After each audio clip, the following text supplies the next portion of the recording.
If you've got $70,000 and you got the choice between going on a trip to Europe and you're in your mid-20s to your late 20s, would you use that $70,000 as a 10% deposit towards a $700K property? For example, $700K, 10% is $70,000. Or you're probably like, nah, I'd rather put that money towards a lifetime trip to Europe, to Thailand, to Bali. Because this got me thinking. I just finished reading an article just then, right, released today. Young Aussie with $70,000 savings gives up property dream to travel. Could die tomorrow. YOLO, bitch. Mind you, I'm not roasting her or people who would like to travel instead of buy property. For example, you're in your early, mid, or late 20s or even early 30s to late 30s and you decide to use that money towards a overseas trip versus buying a property. No judgment to you. Like me personally, I've done it myself. This is me in Austria. Love the Alps.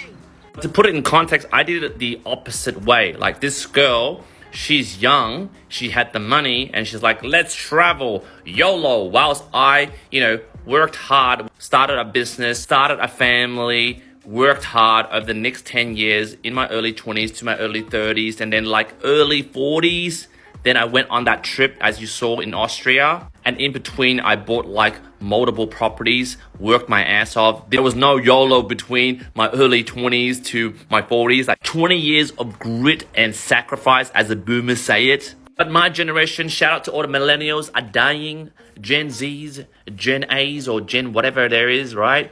The Australian dream of owning your own home is slowly becoming a pipe dream. It says it down here. New research has revealed that nearly 45% of Aussies aged 18 to 44 no longer think buying their own home is within reach. We got an Asian sister over here, sister from another mother. Michelle is one of many Aussies who believe property ownership is out of reach for her and her generation. Instead, she's decided to travel like the pose over here. Travel the world. For me, I really love her quote over here. You don't know what's going to happen in the future. Like you could die tomorrow. I'd rather see the northern lights than, see nothing. Because I get it, guys. I get it. Because why would I trade off $70,000 to buy a property, for example, $700,000 in like Parramatta that looks like this? This is my bloody northern lights.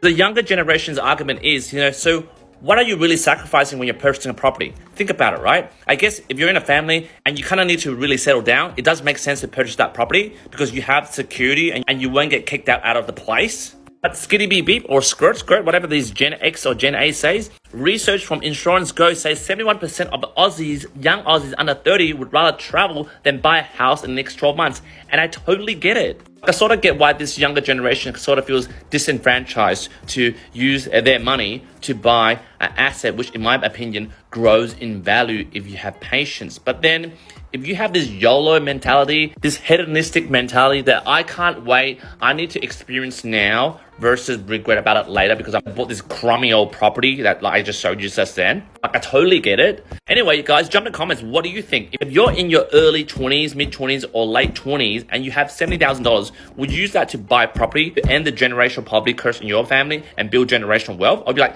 F that. YOLO to the air. I'm going to go on my lifelong trip around the world. Europe, Bali, Thailand, Northern Lights. Let's live life to the max. Yo, jump in the comments and let me know what you think.